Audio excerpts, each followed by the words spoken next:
जब मैंने senior sister के सामने अपना कन्फेशन रखा और उसने बिना सोचे उसे ठुकरा दिया, तो शर्म के मारे मेरा चेहरा जैसे जल उठा और उसी दिन से मैंने अपना सारा गुस्सा उसी पर निकालना शुरू कर दिया। यहाँ तक कि उसे बुली करना मेरी डेली रूटीन का हिस्सा बन गया और जब भी वो मुझे देखती, तो दांत पीसती हुई गुस्से में बोलती, "सू लिचुआन, यू बास्टर्ड।" मगर फिर एक दिन सब कुछ अचानक बदल गया क्योंकि सीनियर सिस्टर अपनी स्पिरिचुअल रूट्स खो बैठी और अब वो कभी कल्टीवेट नहीं कर सकती थी। और जिस पल मैंने ये न्यूज़ सुनी, मेरा दिल एक धड़कन के लिए रुक सा गया। Oh no! स्टोरी की शुरुआत में ही हीरोइन क्रिपल्ड हो गई? ये तो परफेक्ट प्रोटैगोनिस्ट सेटअप है यार। अब तो मैं गया, एक विलेन जिसने अब तक उसे इतना सताया, क्या स्ट्रांग बनने के बाद वो सबसे पहले मुझे ही सैक्रिफाइस नहीं करेगी? बस एक सेकंड भी बर्बाद किए बिना मैंने अपना विलेन वाला ब्राइट फ्यूचर वहीं छोड़ दिया और दुनिया के सबसे डिवोटेड आशिक में ट्रांसफॉर्म हो गया। सीनियर सिस्टर, अब से बस तुम और मैं तुम्हारा साथ कभी नहीं छोड़ूंगा। शेन यूचू शाओ याओ सेक्ट की सबसे बड़ी डिसाइपल थी, सेक्ट मास्टर की सबसे फेवरेट और अनगिनत डिसाइपल्स के दिलों की धड़कन। मगर उसने कब का रोमांस वगैरह के ख्याल छोड़ दिए थे और खुद को पूरी तरह कल्टीवेशन में डुबो दिया था, सबके प्रति ठंडी और दूर दूर रहने वाली। तभी 3 महीने पहले उसे एक सीक्रेट रेल में कल्टीवेट करने का आदेश मिला, मगर किसी अनजान वजह से वो गलत रास्ते पर भटक गई। डेमोनिक एनर्जी ने उसे करप्ट कर दिया और उसकी स्पिरिचुअल रूट्स पूरी तरह तबाह हो गईं। कहते हैं सेक्ट मास्टर कई दिनों तक निराशा में डूबे आहें भरते रहे, मगर जब शेन यूचू आखिरकार लौटी, तो उसका स्वागत होने के बजाय उसे श्याओयाओ सेक्ट से निकाला जाने वाला था। बदन पर सिर्फ मोटे लाइन के कपड़े, चेहरे पर बेइंतहा बेबसी और पीठ पर बस एक छोटी सी गठरी, बस इतना ही बचा था उसके पास। और पूरे सेक्ट को हमारी दुश्मनी के बारे में पता था, इसलिए भीड़ अपने आप दो हिस्सों में बंट गई और मेरे लिए रास्ता बन गया। कभी मैं भी उसके हजारों एडमायरर्स में से एक था, मगर बाकी सबसे अलग। मैंने हिम्मत जुटाकर उसके सामने अपने दिल की बात रख दी थी। मेरा परिवार पीढ़ियों से मेडिसिन की प्रैक्टिस करता आया था और काफी मशहूर था। मेरे पेरेंट्स ने मुझे शाओयाओ सेक्ट भेजा था ताकि मैं आर्ट ऑफ मेडिसिन सीखूं और एक दिन अपने परिवार का नाम रोशन करूं। कन्फेशन से पहले मैं कॉन्फिडेंस से भरा हुआ था और फिर बेरहमी से रिजेक्ट कर दिया गया।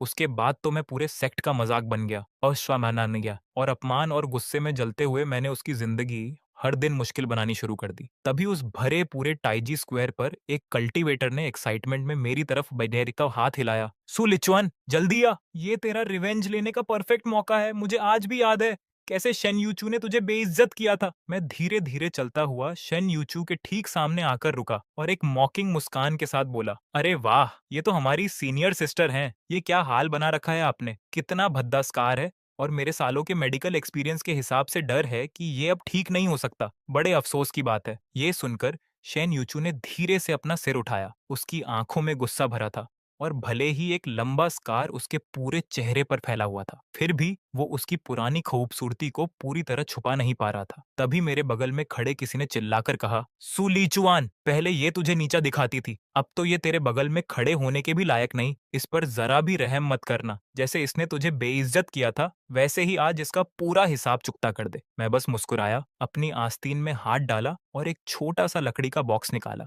जिसके अंदर मेरे परिवार की एंसेस्ट्रल लाइफ सेविंग पिल थी। एक ऐसी दवा जो डैमेज्ड स्पिरिचुअल रूट्स को दोबारा ठीक कर सकती थी। आसपास खड़े सारे कल्टीवेटर्स हैरानी से मुझे घूरने लगे। तभी शेन यूचू ने सीधे मेरी आंखों में देखते हुए ठंडे लहजे में कहा, "रिवेंज लेना है तो ले लो, मैं तुमसे नहीं डरती।" उसकी उन जिद्दी आंखों में देखकर पता नहीं कैसे वो शब्द मेरे मुंह से खुद ब खुद निकल गए। "शेन यूचू, भले ही तुमने मुझे बहुत गहरी चोट दी, मगर जब तुम श्याओयाओ सेक्ट छोड़कर जाने वाली थी, तभी मुझे एहसास हुआ कि मैंने तुमसे प्यार करना कभी बंद ही नहीं किया।" ये सुनते ही पूरा स्क्वायर एक पल के लिए सन्न रह गया और फिर सबके मुंह से एक साथ हैरानी की आह निकल पड़ी। सच कहूं तो मैं खुद अपनी बेशर्मी देखकर हैरान था, मगर एक सिंप बन जाना हीरोइन का पहला शिकार बनने से 1000 गुना बेहतर था। तो मैंने दांत भींचे, सबकी फुसफुसाहट को अनसुना किया और बड़े रौब से बोला, "शाओयाओ सेक्ट ने हमेशा लॉयल्टी को अहमियत दी है। शेन यूचू कभी हमारी सीनियर सिस्टर थी। क्या यही तरीका है अपने ही किसी को ट्रीट करने का?" शेन यूचू हल्के से हंसी, मगर उसकी आंखों में अब भी शक्कर पन्ने जीटी भरा हुआ था। "तुम मुझसे प्यार करते हो?" और उसके पास शक्कर करने की पूरी वजह थी, क्योंकि पिछले कुछ सालों में जब भी वो किसी को नाराज करती, मैं ही सबसे पहले पूरे सेक्टी में उसकी बात फैलाता था। धीरे धीरे सब उससे दूरी बनाने लगे थे। हालांकि उसने कभी परवाह नहीं की और बस कल्टीवेशन में लगी रही। और अभी इस वक्त वो साफ तौर पर यही समझ रही थी कि मैं सिर्फ अच्छा बनने का नाटक कर रहा हूँ ताकि बाद में उसे दोबारा जलील कर सकूं। मगर मैं अपनी फ्यूचर हीरोइन को यूं गलतफहमी में नहीं रहने दे सकता था, इसीलिए उसे मना करने का मौका दिए बिना मैंने बड़ी नरमी से उसका हाथ थामा और लाइफ सेविंग पिल वाला बॉक्स उसकी हथेली में रख दिया और फिर अपनी अब तक की सबसे कोमल आवाज में बोला, शेन यूचू, तुम इकलौती हो जिससे मैंने कभी प्यार किया है। अब से बस तुम और मैं किसी को तुम्हें दोबारा बलि नहीं करने दूंगा। तुम्हारी स्पिरिचुअल रूट्स भी ठीक हो सकती हैं और तुम्हारा चेहरा भी। मैं वादा करता हूँ मैं तुम्हें ठीक कर दूंगा, बस मुझ पर भरोसा करो। शन यूचू वहीं चुपचाप खड़ी रही, जबकि मैं अंदर ही अंदर अपनी एक्टिंग की तारीफ कर रहा था। ये बहाना तो एकदम फ्लॉलेस था। हाँ, उसने पहले मेरा कन्फेशन ठुकराया था, मगर सब जानते हैं कि इंसान अक्सर उसी से नफरत करता है जिसे वो पा नहीं सकता। अब कौन साबित कर सकता है कि मैंने सच में उससे प्यार करना बंद कर दिया था? और वैसे भी अभी मैं उसके लिए इतना कुछ कर रहा हूँ, तो स्ट्रांग होने के बाद वो मुझे चाकू घोंपकर मार तो नहीं देगी, है ना? अगर फ्यूचर चाइल्ड ऑफ डेस्टिनी मेरी तरफ हो जाए, तो इस दुनिया में मुझसे पंगा लेने की हिम्मत भला किसकी होगी? बस ये सोचते ही मेरे चेहरे पर मुस्कान आ गई। शेन यूचू ने सिर झुका लिया और काफी देर तक खामोश रही। मैंने एक कदम और आगे बढ़ाकर कहा, मुझे पता है तुम श्याओयाओ सेक्ट छोड़कर नहीं जाना चाहती। मेरे साथ आकर रहो, मेरे पास तुम्हारे लिए जगह है। लाइफ सेविंग पिल लेने के बाद भी उसकी स्पिरिचुअल रूट्स पूरी तरह ठीक होने के कोई आसार नहीं दिख रहे थे। हालांकि पहले से हालत काफी बेहतर थी। मैंने उसे हिम्मत न हारने के लिए समझाया और उसने चुपचाप सिर हिला दिया और उसकी आंखों की सतर्कता थोड़ी कम हो गई। कभी कभी वो मिरर के सामने खड़ी होकर अपने चेहरे के स्कार को धीरे से छूती और एक गहरी आह भर लेती, क्योंकि उसी एक स्कार ने शाओयो सेक्ट की परी को उस इंसान में बदल दिया था जिससे सब कतराते थे। मैंने उसे तसल्ली दी, देखने में डरावना लगता है मगर चोट उतनी गहरी नहीं जितनी दिखती है। मुझे यकीन है मैं तुम्हारा चेहरा पूरी तरह ठीक कर दूंगा। उस दिन के बाद मैंने खुद को मेडिकल बुक्स में डुबो दिया, हर मुमकिन इलाज ढूंढा और सिर्फ उसका चेहरा ठीक करने के लिए नए नए प्रिस्क्रिप्शन बनाए। शुरू शुरू में वो जिद करती कि दवा वो खुद लगाएगी, मगर जब मैंने हार मानने से साफ इनकार कर दिया तो आखिरकार उसने मुझे इजाजत दे दी। और हर बार जब उसके ट्रीटमेंट का वक्त होता, वो चुपचाप मेरी फार्मेसी में आती, आज्ञाकारी बच्चे की तरह मेडिसिन टेबल के पास बैठ जाती और मेरे ऑइंटमेंट लगाने का इंतजार करती, और मैं उसके जख्मों का इलाज करते हुए उसे सेक्ट के मजेदार किस्से सुनाता। वो बहुत कम जवाब देती, मगर हर गुजरते दिन के साथ उसकी आंखों की मुस्कान थोड़ी और गर्म होती जाती, और यूं दिन ब दिन हमें खुद पता ही नहीं चला कि हम कब एक दूसरे के साथ की आदत डाल बैठे। तभी एक दिन जूनियर अंकल जी चांगान वापस लौट आया, जो शेन यूचू का फर्स्ट लव था और स्टोरी के हिसाब से वही आदमी था जिसके साथ उसकी किस्मत जुड़ी थी। उस दिन वो अजीब तरह से खामोश थी, यहाँ तक कि जब मैं उसकी दवा लगा रहा था तब भी वो पूरी तरह कहीं खोई हुई लग रही थी। तभी मुझे याद आया कि जी चांगन तो मेल लीड है, तभी तो वो इतनी बदली बदली सी लग रही थी। थोड़ी देर की खामोशी के बाद मैंने नरमी से कहा, अगर अब भी तुम उसे भुला नहीं पाई हो तो शायद तुम्हें उससे मिलने चले जाना चाहिए। शेन यूचू ने धीरे से सिर हिलाकर मना कर दिया। इस हाल में मैं नहीं चाहती कोई मुझे इस तरह देखे। तो मतलब फ्यूचर हीरोइन भी अपने प्यार के सामने आते ही अपना कॉन्फिडेंस खो बैठती है। मैंने भरोसा जगाती मुस्कान के साथ कहा, सीनियर सिस्टर शेन, हार मत मानो। एक दिन तुम पूरे श्याओयाओ सेक्ट की शान बनोगी, और जिस दिन वो पल आएगा, सिर्फ जी चांगानी नहीं, हर कोई देखेगा कि तुम सच में कितनी अमेजिंग हो। शेन यूचू ने धीरे से अपना सिर उठाया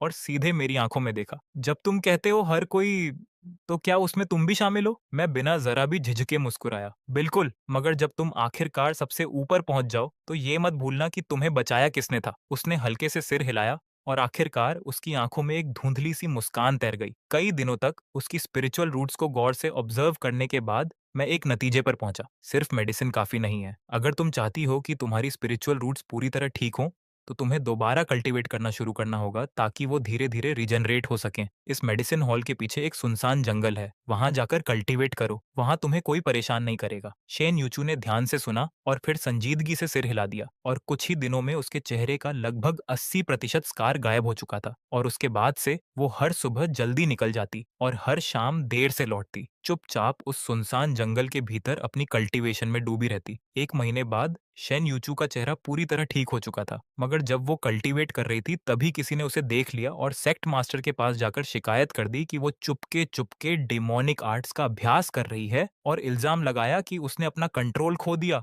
और किसी को करीब करीब मार ही डाला था। और जब तक मुझे इस बात की भनक लगी तब तक सेक्ट मास्टर के हुक्म पर उसे कैद किया जा चुका था। मगर मैं सच जानता था वो कोई डिमोनिक टेक्निक नहीं कर रही थी। जरूर किसी ने बीच कल्टीवेशन में उसे डिस्टर्ब किया होगा, जिससे उसे की डिविएशन हो गई और वो कंट्रोल खो बैठी। मैं सीधे सेक्ट मास्टर के पास जाकर उसके हक में गवाही दे सकता था, मगर मैं रुक गया, क्योंकि अगर मैं सच में चाहता था कि वो मेरी नेकी को ताउम्र याद रखे तो सिर्फ बातों से काम नहीं चलने वाला था। मुझे इसे अपने एक्शन से साबित करना था। उसकी हालत जितनी बेबस होती, उसे बचाने वाला इंसान उसके दिल में उतना ही अनफॉरगेटेबल बन जाता। तभी जैसे ही मैं मेन हॉल के बाहर पहुंचा, मैंने सुना कि सेक्ट मास्टर डिसिपल्स से पूछ रहे थे कि शेन यूचू का क्या किया जाए। इसकी स्पिरिचुअल रूट्स तो तबाह हो चुकी थीं, फिर भी महज 1 महीने में इसने दोबारा कल्टीवेट कर लिया। जरूर इसने कोई डिमोनिक आर्ट सीखी है और डिमोनिक एनर्जी ने इसे अपने कब्जे में ले लिया है। ऐसे इंसान को जिंदा रहने नहीं दिया जा सकता। हमें इसे एल्केमी फर्नेस में झोंककर इस खतरे को हमेशा के लिए मिटा देना चाहिए। मैंने उस डिसाइपल को फौरन पहचान लिया जो ये बोल रहा था। कुछ ही दिन पहले वो चोरी छिपे पहाड़ से नीचे जाकर जुआ खेल रहा था और शेन यूचू ने उसे रंगे हाथों पकड़ा था, 50 करोड़ की सजा दिलवाई थी और उसका सारा जुए का पैसा जब्त कर लिया था। तो अब जब उसे बदला लेने का मौका मिला था तो वो इसे हाथ से जाने कैसे देता। और ऊपर से शेन यूचू कभी अपनी सफाई देने वाली थी ही नहीं,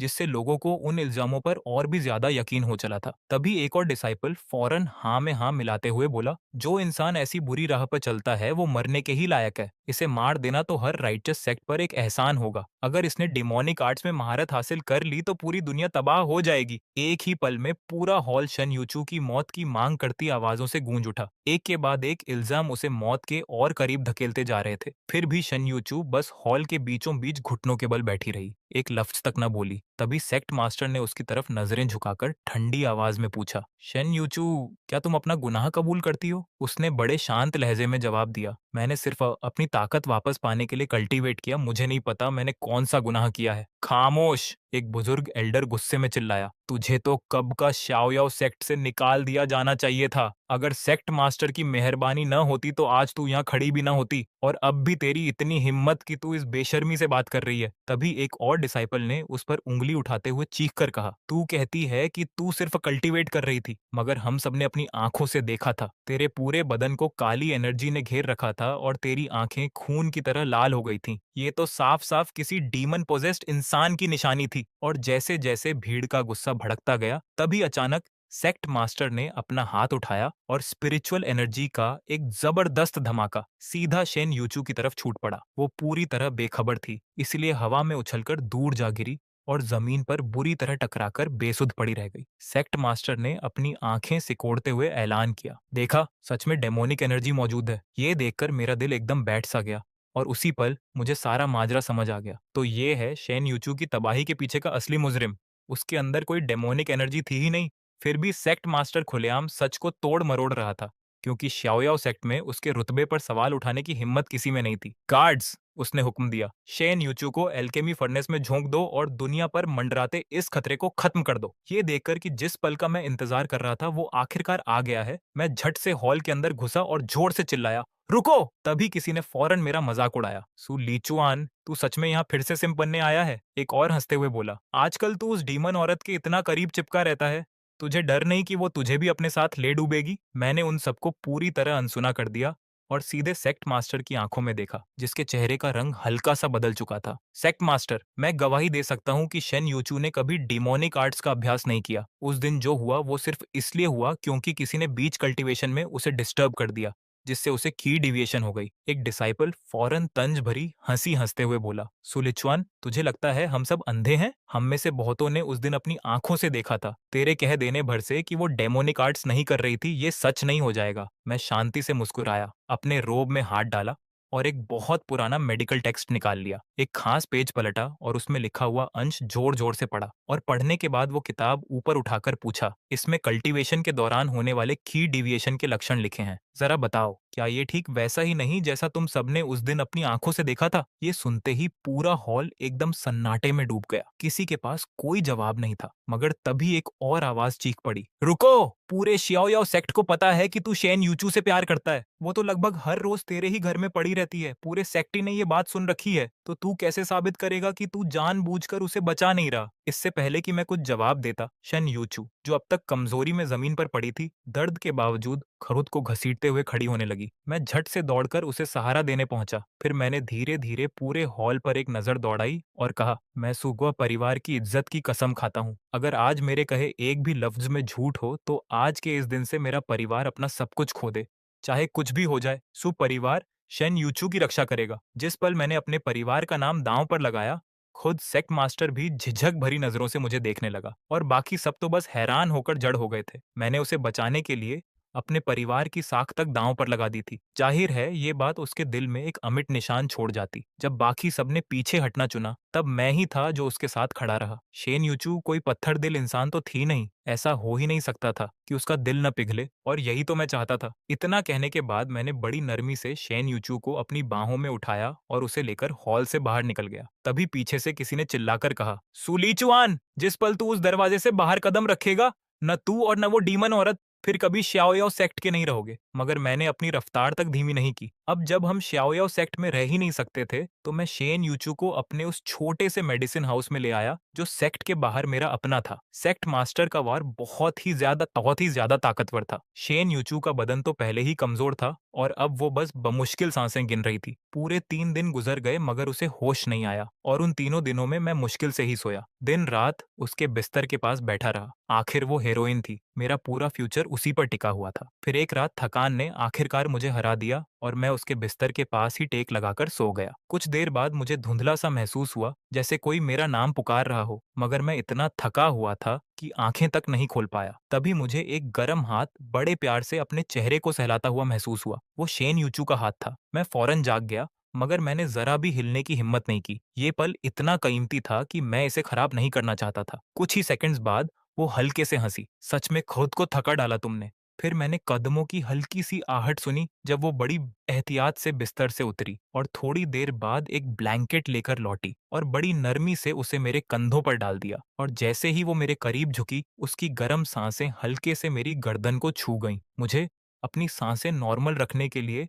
अपने पूरे सेल्फ कंट्रोल का इस्तेमाल करना पड़ा, ताकि उसे भनक तक न लगे कि मैं जाग चुका हूँ। और इसे और भी यकीनन बनाने के लिए मैं नींद में बड़बड़ाने का नाटक करते हुए कुछ शब्द बोल पड़ा। शेन यूचुग, किसी दिन इसका बदला ठीक से चुकाना मुझे। मगर मेरी हैरानी की हद न रही जब उसने मुस्कुराते हुए बड़ी संजीदगी से जवाब दिया, अब से तुम्हारी रक्षा करने वाली मैं बनूंगी। उन शब्दों में कुछ तो अजीब सी बात थी। और फिर इससे पहले कि मैं कुछ रिएक्ट कर पाता, अचानक मुझे कुछ नरम और गर्म सा अपने होंठों को छूता हुआ महसूस हुआ। बड़ा हल्का, बड़ा कोमल, और एक ही पल में गायब भी हो गया। मेरा दिमाग बिल्कुल सुन्न पड़ गया, और उतनी करीबी दूरी से मैंने शेन यूचू को धीरे से फुसफुसाते हुए सुना, सुलिचुआन, बस थोड़ा और इंतजार करना मेरा। एक बार जब मैं काफी स्ट्रांग हो जाऊंगी, तो तुम्हारी रक्षा करने वाली मैं बनूंगी, जिंदगी भर के लिए। मेरा दिल बेख्तियार कांप उठा। अगली सुबह जब मैंने दरवाजा खोला, तो अचानक किचन के बाहर मेरा सामना शेन यूचू से हो गया। वो एक बार फिर अपने उसी पुराने शांत और दूर दूर रहने वाले अंदाज में लौट चुकी थी। उसने बस हल्के से सिर हिलाकर मुझे सल्यूट किया, जिससे मैं सोचने पर मजबूर हो गया कि कहीं पिछली रात जो कुछ हुआ वो सब कोई ख्वाब तो नहीं था। और जैसे ही मैं वहां खड़ा हक्का बक्का सोच में डूबा था, उसने अपने होंठों पर एक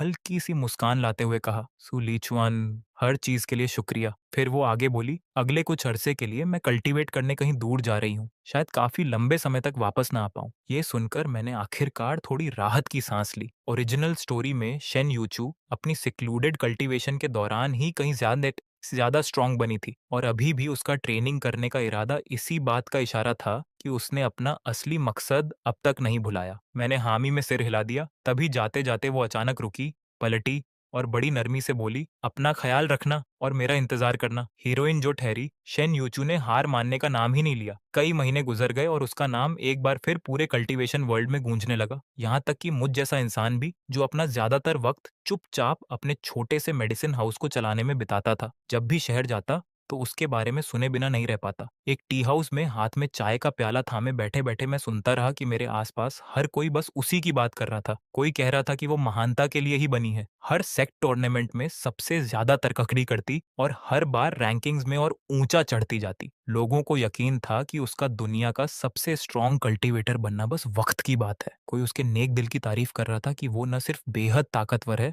बल्कि हमेशा कमजोरों की रक्षा करती है। जहां भी जाती, वहां नाइंसाफी के मारे हर इंसान की मदद करती। आजकल जब भी कोई शेन यूचू का जिक्र करता, तो लगभग हमेशा तारीफ के साथ ही करता। अकेले उसकी शोहरत ही उसके पुराने सेक्ट शाओयाओ सेक्ट से भी करीब करीब आगे निकल चुकी थी। तभी किसी और ने बताया कि कुछ ही अरसा पहले एक बेहद ताकतवर डिमोनिक बीस्ट ने शाओयाओ सेक्ट पर हमला कर दिया था। कोई भी डिसाइपल उसे रोक नहीं पा रहा था, जब तक कि शेन यूचू न आई।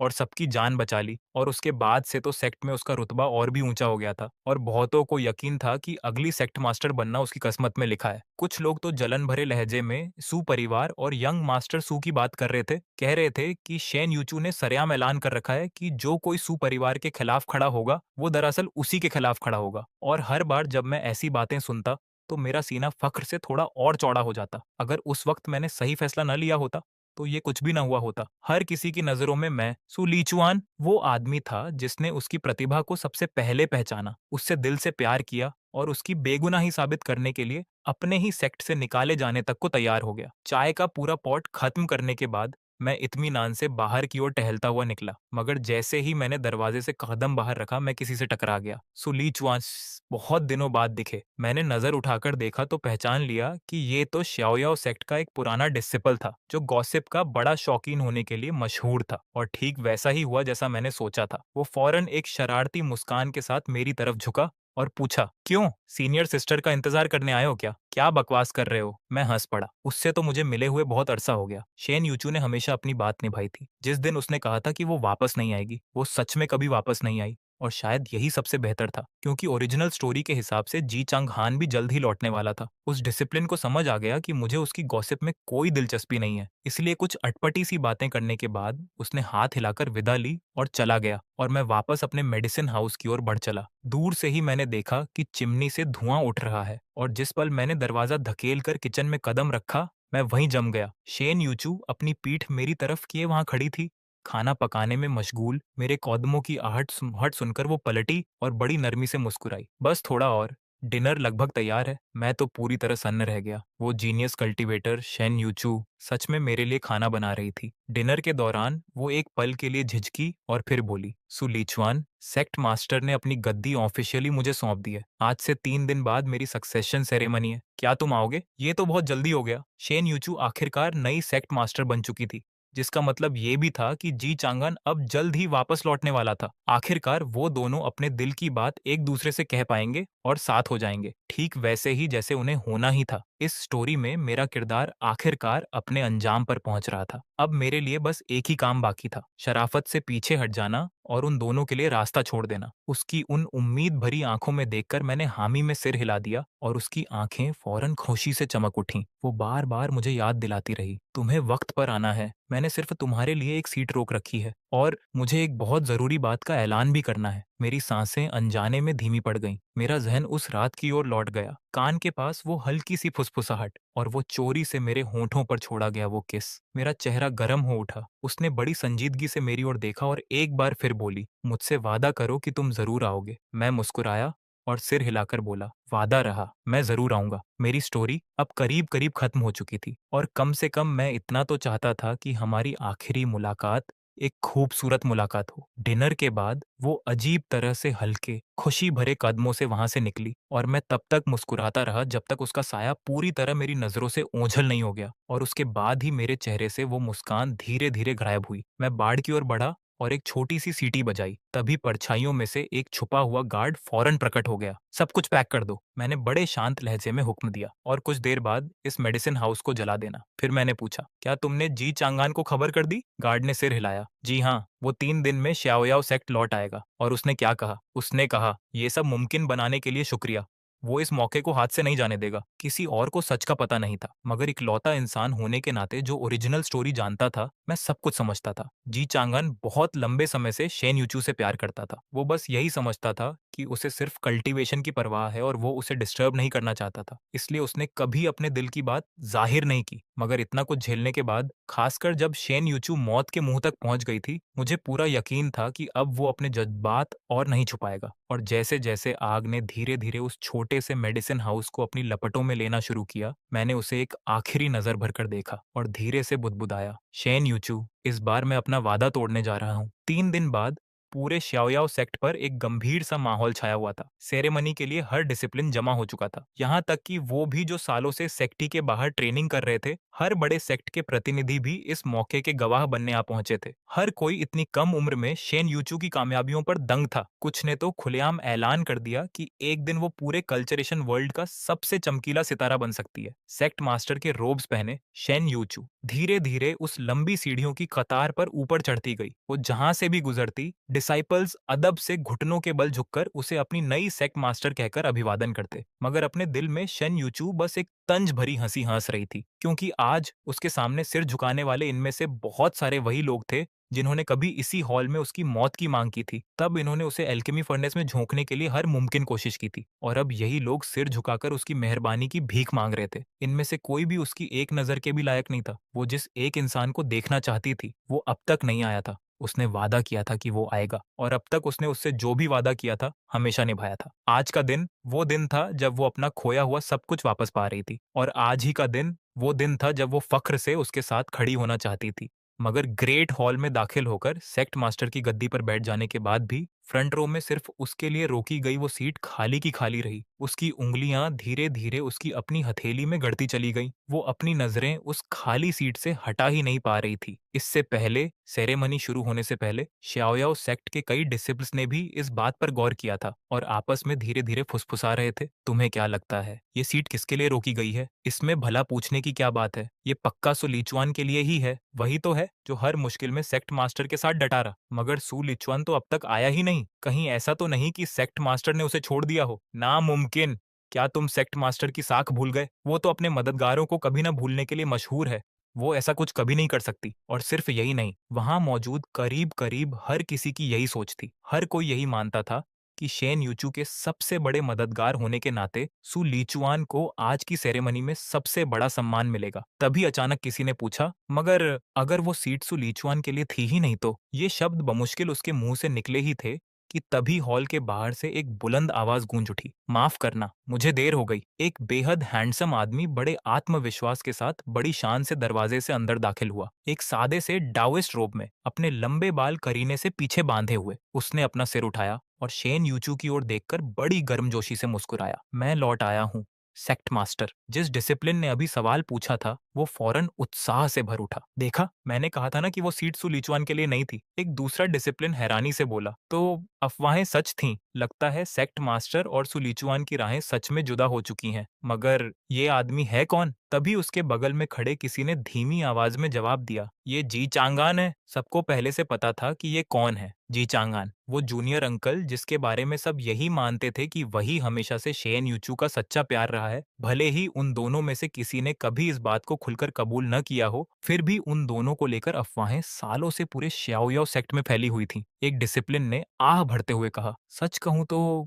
मुझे सु लीचुआन के लिए बुरा लग रहा है। उसने शेन यूचू को उसके सबसे बुरे वक्त में बचाने के लिए इतनी मेहनत की और आखिर में उसके हाथ कुछ नहीं आया। उसकी जिंदगी के सबसे अहम दिन पर भी उसने उसे नहीं चुना। एक और ने हामी में सिर हिलाया। बिल्कुल सही, अगर मैं सु लीचुआन की जगह होता तो मेरा दिल टूट जाता।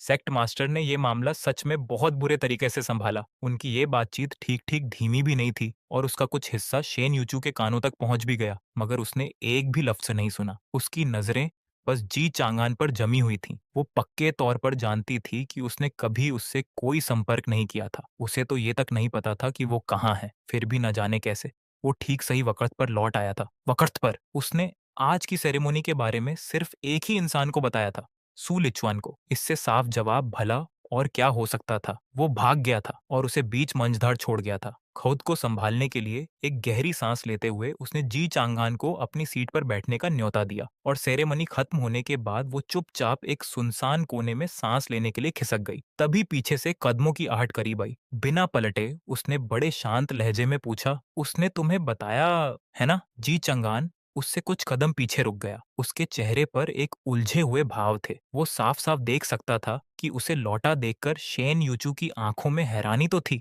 मगर खामोशी का जरा सा भी निशान नहीं था। सालों से जो जज्बात उसने अपने दिल में दबा रखे थे, शायद अब उनकी कोई जरूरत नहीं रह गई थी। फिर भी वो खुद को एक आखिरी मौका देना चाहता था। मुझे सु लीचुआन ने ढूंढा था, उसने माना। उसने मुझे बताया कि जिस इंसान से तुमने हमेशा प्यार किया वो मैं हूँ। उसने मुझसे कहा कि मैं लौट कर आऊं और तुम्हें अपने दिल की बात बताऊं।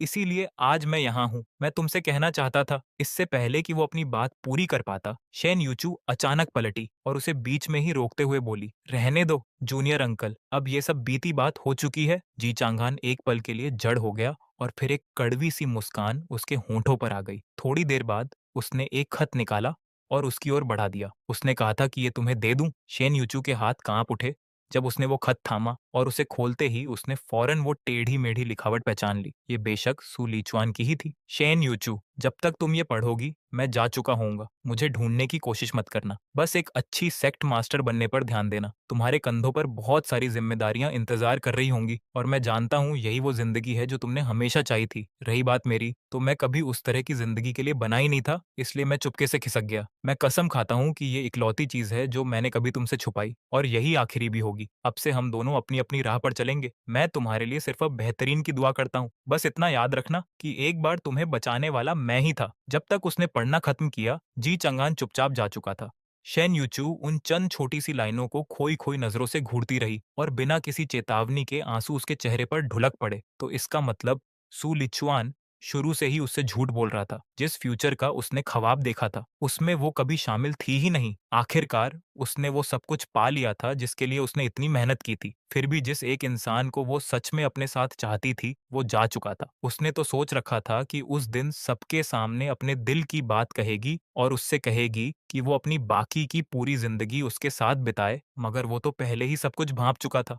उसने तो उसके लिए खास तौर पर जी चांगान को भी वापस बुला लिया था। कितना ख्याल रखने वाला, इतना कि उसका दिल ही तोड़ दे। तभी अचानक उसने वो खत फाड़कर अनगिनत नन्हे-नन्हे टुकड़ों में बिखेर दिया और दांत भींचते हुए फुसफुसाई, सो लीचुआन, अगर तुझे लगता है कि तू भागकर बच जाएगा, तो फिर मैं तेरा पीछा करूंगी। उधर एक शांत से छोटे कस्बे में मैं अपने गधे की पीठ पर आंखें आधी मूंदे बड़े आराम से लेटा हुआ था। न जाने क्यों मैं उस रिपोर्ट के बारे में सोचना बंद ही नहीं कर पा रहा था जो मेरे गार्ड ने मुझे उस सुबह दी थी। शेन यूचू को शाओयाओ सेक्ट की कमान संभाले अब आधा साल हो चुका था। सेक्ट फल फूल रहा था और सब कुछ अच्छी दिशा में बढ़ रहा था। मगर अजीब बात यह थी कि उसके और जी चांगान के बीच कुछ भी नहीं हुआ था, बल्कि शाओयाओ सेक्ट में थोड़े ही अरसे रुकने के बाद जी चांगान 3 महीने पहले फिर से दुनिया घूमने निकल पड़ा था और उसके बाद से किसी ने उसे देखा तक नहीं था। शेन यूचू ने तो सरेआम ऐलान भी कर दिया था कि उसके और जी चांगहान के बीच सिर्फ साथी डिसिपल्स जैसा रिश्ता है और उसने शाओयाओ सेक्ट में किसी को भी दोबारा उन दोनों को लेकर अफवाह फैलाने से सख्ती से मना कर दिया था।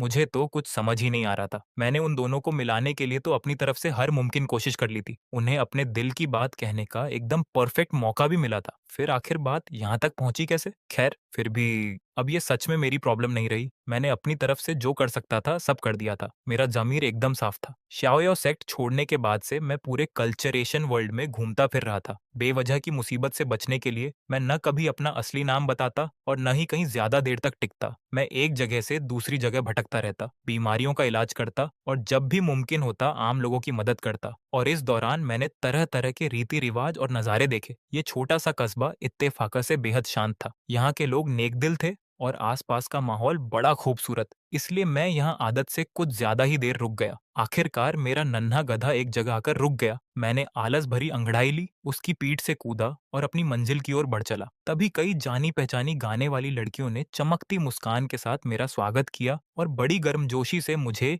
एक प्लेजर बोट पर चढ़ने का न्योता दिया। ये अब मेरे चंद गिल्टी प्लेजर्स में से एक बन चुका था। संगीत सुनना, चाय पीना और कविता का आनंद लेना वक्त बिताने का कोई बुरा तरीका नहीं था। बोट के अंदर उन्होंने एक खूबसूरत सादन फोल्क धुन बजाई और उसी सुर पर बड़ी नजाकत से नाचने लगी। अच्छे मूड में आकर मैंने उन्हें इनाम में कुछ चांदी के सिक्के दिए, जिससे पूरा कमरा खुशनुमा हंसी से भर उठा। तभी उन्हीं में से एक छोटी उम्र की परफॉर्मर घबराते हुए शराब का एक मर्तबान थामे मेरे पास आई। याचना भरी नजरों से मेरी ओर देखते हुए वो धीरे से बोली, साहब, ये हमारी सबसे बढ़िया डॉटर्स रेड वाइन है। हमने इसे आज ही जमीन से खोदकर निकाला है। क्या आप थोड़ी चखना चाहेंगे? मुझे कभी शराब में दिलचस्पी नहीं रही थी और मैं मना करने ही वाला था कि उसने बड़े मासूम अंदाज में मुंह बनाया। मालिक ने कहा है कि अगर इस बार मैं किसी मेहमान को ख्वाहिश नहीं कर पाई तो वो मुझे बेच देगा साहब। मुझे पता है आप नेक दिल हैं। बस एक बार मेरी मदद कर दीजिए। वो अभी इतनी छोटी थी, मैं ये सोच भी नहीं सकता था कि उसे किसी भयानक जगह बेच दिया जाए। इसलिए आखिरकार मैंने हामी में सिर हिला दिया। ये सुनते ही उसका चेहरा खांसी से खिल उठा। उसने एक भरा हुआ प्याला उंडेला और मेरी ओर बढ़ा दिया। मैंने उसे लिया और एक ही घूंट में पी गया। बुरी नहीं है, मैंने मुस्कुराते हुए तारीफ की। संगीत चलने दो, नाचती रहो। और महफिल फिर से रंगत में लौट आई। मगर ठीक उसी पल बोट के बाहर अचानक एक हलचल मच गई और फिर एक जानी पहचानी आवाज गूंजी, सू लिचुआन, वाह खूब मजे लूट रहे हो। मैंने फौरन नजर उठाई और वहीं जम गया। दरवाजे पर शेन यूचू खड़ी थी, बिल्कुल भावहीन चेहरे से मुझे घूरती हुई, मगर उन खूबसूरत आंखों के पीछे एक ऐसा गुस्सा धक रहा था जो मैंने पहले कभी नहीं देखा था। मैंने अपनी आंखें मली, बस ये यकीन करने के लिए कि कहीं मुझे कोई भ्रम तो नहीं हो रहा। हमें आखिरी बार मिले बमुश्किल 1 साल ही हुआ था, फिर भी न जाने कैसे वो और भी ज्यादा खूबसूरत और भी ज्यादा ज्यादा रौबदार हो गई थी। क्यों? उसने ठंडे लहजे में पूछा। मुझे देखकर हैरान रह गए। मेरे पास इसका कोई जवाब ही नहीं था, इसलिए मैं बस एक अटपटी सी मुस्कान ही दे पाया। माहौल की तलखी भांपकर जैसे ही शेन यूचू ने अपना हाथ हिलाया, बाकी सब चुपचाप वहां से खिसक लिए। पलक झपकते ही हम दोनों बोट पर अकेले रह गए, एक दूसरे को खामोशी से घूरते हुए। शेन यूचू बड़े इत्मीनान से मेरी बगल वाली मेज पर बैठ गई और बिना एक लफ्ज कहे शराब पीने लगी। ये खामोशी बेहद तकलीफ देह और अटपटी थी। ये तो ठीक नहीं है। मैंने आंखें घुमाई और फौरन तय कर लिया कि अब यहाँ से भाग निकलने का वक्त आ गया है। मैं उछलकर खड़ा हुआ, एक ही हाथ के इशारे से खिड़की धड़ाम से खोल दी और सीधे नदी में छलांग लगाने की तैयारी करने लगा। मगर भले ही शेन यूचू ने अपनी शराब से एक पल के लिए भी नजर न हटाई हो, वो मुझसे कहीं ज्यादा तेज निकली। पलक झपकते ही उसने मुझे मेरी बेल्ट से दबोच लिया। उसका चेहरा अब भी शांत था, फिर भी मैं जितना जोर लगाता उतना ही फंसता जाता। खुद को छुड़ा ही नहीं पा रहा था। सीनियर सिस्टर, मैं घबराहट में हंसा। ये क्या कर रही हो? आखिरकार उसने नजर उठाकर मुझे देखा। सूलिछुआन, आखिर कब तक मुझसे छुपते फिरोगे? क्या सच में तुम मुझसे मिलने से इतना डरते हो? मैंने जबरदस्ती मुस्कान लाते हुए कहा। सीनियर सिस्टर, ये तुम क्या कह रही हो? मैं दुनिया में किसी से भी छुप सकता हूँ, मगर तुमसे कभी नहीं। तुम झूठ बोल रहे हो। उसकी आवाज शांत थी, मगर उसका हर लफ्ज छौटे हथौड़े की तरह पड़ रहा था। पिछले महीने मैं उस इन पर पहुंची जहां तुम ठहरे हुए थे और तुम फौरन वहां से निकल गए। उससे पिछले महीने मुझे वो कुटिया मिली जिसमें तुम रह रहे थे, मगर तुम बस थोड़ी देर पहले ही जा चुके थे। यहाँ तक कि बिस्तर तक अब भी गर्म था। और उससे भी पिछले महीने? शर्मिंदा होकर मैंने झट से उसे बीच में रोक दिया। शेन यूचू, उसने सीधे मेरी आंखों में घूरते हुए कहा। क्या चाहते हो मैं गिनाती रहूं? मैं पूरी तरह खामोश पड़ गया। आखिर मैं कहता भी तो क्या? मैं उसे ये तो कह नहीं सकता था, माफ करना, मगर तुम हीरोइन हो और मैं बस एक सपोर्टिंग कैरेक्टर। हम दोनों का कभी साथ होना लिखा ही नहीं था। उसने साफ झुंझलाहट भरी नजरों से मुझे देखा। मैं बस एक बात जानना चाहती हूँ, तुम बार बार मुझसे भागते क्यों रहते हो? क्या मुझसे कोई गलती हो गई? उसकी आवाज में एक गहरी मायूसी थी, जिसमें एक ऐसी जिद्दी दृढ़ता घुली हुई थी जो हार मानने को तैयार ही नहीं थी। इस बार पहली बार मैंने अपनी शरारती मुस्कान एक तरफ रखी और बड़ी संजीदगी से जवाब दिया। वजह बहुत आसान है। तुम और मैं दो अलग अलग दुनिया के लोग हैं। हम दोनों अलग अलग तरह की जिंदगी चाहते हैं। मुझे आजादी से जीना पसंद है, जहां मन करे वहां भटकना। मगर तुम तो सबसे ऊपर खड़े होने के लिए बनी हो। हम दोनों दो एकदम जुदा राहों पर चल रहे हैं। ये सुनते ही वो अचानक भावुक हो उठी। मैं भी वैसी जिंदगी जी सकती हूँ। मुझे ना शोहरत चाहिए ना ताकत। तुम मेरी बात पर यकीन क्यों नहीं करते? मैंने नरमी से मुस्कुराते हुए सिर हिलाया, क्योंकि तब तुम शेन यूचू रह ही नहीं जाओगी। अगर तुम अपनी सारी जिम्मेदारियां सिर्फ मेरे साथ रहने के लिए छोड़ दो, तो क्या तुम वही इंसान रह पाओगी जिसे मैं जानता हूँ? और अगर मैं खुद को उन तमाम सख्त कहत कायदों में जकड़कर जीने पर मजबूर कर लूं जो तुम्हारे साथ खड़े होने के साथ आते हैं, तो मैं भी फिर लीचुआन नहीं रह जाऊंगा। और जैसे ही ये शब्द मेरे मुंह से निकले, मुझे खुद भी अचानक सब कुछ समझ आ गया। इसीलिए तो वो हीरोइन थी और मैं महज एक सपोर्टिंग मेल लीड। भले ही मैं बदल गया था और मैंने विलेन बनना छोड़ दिया था, फिर भी हम दोनों का एक ही राह पर चलना कभी लिखा ही नहीं था। मैं तो बस एक आम सा इंसान था जो जिंदगी में यूं ही बहता चला जा रहा था। उसे एक आखिरी बार देखकर मैं हल्के से मुस्कुराया। शेन यूचू, एक अच्छी सेक्ट मास्टर बनना और अब मुझे ढूंढने मत आना। उसने अविश्वास से पलकें झपकाईं। तुम कहते हो कि अब हम अलग राहों पर चल रहे हैं, मगर जब तुम सबके सामने डटकर खड़े हुए और सिर्फ मुझे बचाने के लिए पूरे शियाओयाओ सेक्ट से भिड़ गए, उसी पल मुझे पता चल गया था कि मैं तुम्हें कभी जाने नहीं दे पाऊंगी। मैंने धीरे से एक आह भरी। तुम मुझे सिर्फ इसलिए नहीं भुला पा रही क्योंकि तुम्हें मैं कभी सच में मिला ही नहीं। अगर आज मैं तुम्हारे साथ लौट आया तो आधे महीने के अंदर ही हम दोनों नाखुश हो जाएंगे। यकीन है मेरी बात पर? उसने अपने होंठ भींच लिए और कोई जवाब नहीं दिया। ये भांपकर कि आज हम किसी नतीजे पर पहुंचने वाले नहीं हैं, मैंने उस पल का फायदा उठाया जब वो खामोश पड़ी थी। खिड़की से छलांग लगाई और जितनी तेज भाग सकता था भाग निकला। नदी के किनारे पहुंचकर मैं अपने इंतजार करते गधे पर कूदा और फौरन वहां से दौड़ पड़ा। और काफी पीछे रह जाने के बाद भी मुझे शेन यूचू की दांत भींचकर चिल्लाती आवाज अब भी सुनाई दे रही थी। सुलीचुआन, तू चाहे दुनिया के आखिरी छोर तक भाग जा, मैं तुझे ढूंढ ही निकालूंगी। एक लंबी सांस छोड़ते हुए मैंने हंसते हुए पलटकर जवाब दिया, तो ठीक है, ढूंढ लेना मुझे, बल्कि यूं करो, सेक्ट मास्टर के पद से रिटायर होने तक का इंतजार करो, फिर मैं तुम्हें खेती बाड़ी कराने ले चलूंगा। मैंने तो ये बस मजाक में कहा था, मगर शेन यूचू की आंखें अचानक उम्मीद से चमक उठी। उस पूरे दिन में पहली बार वो मुस्कुराई और पलटकर बोली, पक्का वादा। मौसम बेहद खूबसूरत था और एक हल्की सी ठंडी हवा मेरे चेहरे को सहला गई। न जाने कैसे मैंने खुद को मुस्कुराते हुए पाया। शायद जब शेन यूचू बूढ़ी हो जाए, अगर वो सच में रिटायर होकर मेरे साथ खेती करने आ जाए, तो शायद ऐसी जिंदगी इतनी भी बुरी ना हो। रही बात आने वाले कल की, तो वो तो बस वक्त ही बता सकता था।